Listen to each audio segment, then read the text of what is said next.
உன் மாமாவுக்கு உன் மேல இருக்க கோபத்தை விட அவர் மேலதான் கோபம் அதிகமா இருக்கு.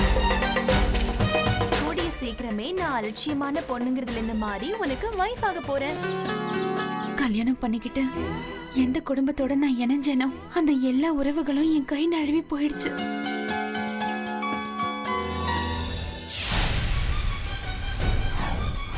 பூங்காற்று இன்று மாலை 6:30 மணிக்கு உங்கள் ஜெயா டிவியில் காணத் தவறாதீர்கள்.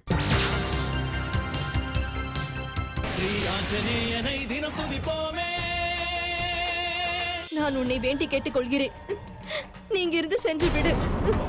இல்லை என்றால் அவன் உன்னையும் அழித்து விடுவான்.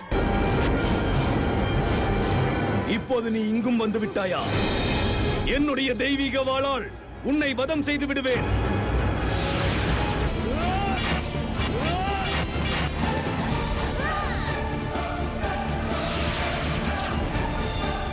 இன்று இரவு 7 மணிக்கு ஜெய் வீர ஹனுமான்.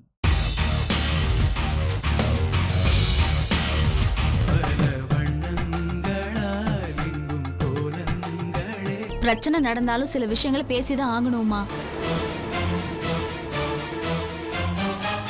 ஏங்க என்ன அப்படி பாக்குறீங்க? நான் என்ன வெடிகுண்டா வச்சிருக்கேன்? ஐயோ, உன்னை நம்ப முடியாதுமா. நீங்க பாருங்க, இன்னும் 2 நாள்ல அந்த மீனாட்சி சங்க எலெக்ஷன்ல இருந்து வாபஸ் வாங்கிடுவா. சரவணன் இருக்கானா? கைராசி குடும்பம் இன்று இரவு 8:30 மணிக்கு. வாழ்க்கை என்னும் கோலம் அதிலே சொந்தங்கள். அம்மா தான் அவசரப்பட்டு எல்லா பொறுப்பையும் நித்யா கிட்ட கொடுத்துட்டாங்க. ஆனா பெத்த குழந்தை ஆசைப்பட்டதை வாங்கி கொடுக்க முடியாத அளவுக்கு மோசமா உங்க நிலைமை இருந்திருக்க கூடாது. தப்பான முடிவு எடுக்கும் போது நான் தடுப்பேன். இந்த முடிவு தப்பா ரைட்டான்னு உனக்கு எப்படி தெரியும்?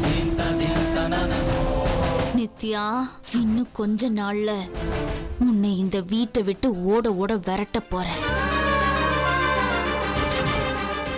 சொந்தங்கள் இன்று இரவு 9 மணிக்கு. ஆனந்த கணமாக பூவின் நறுமணமாக. வேலையை முடிச்சிட்டு அதுக்கப்புறம் எனக்கு ஃபோன் பண்ணு.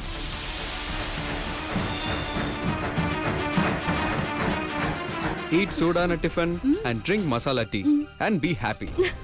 நான் பிரின்ஸோட வண்டியில இருந்து பிரேக் வால்வை கழட்டிட்டேன்.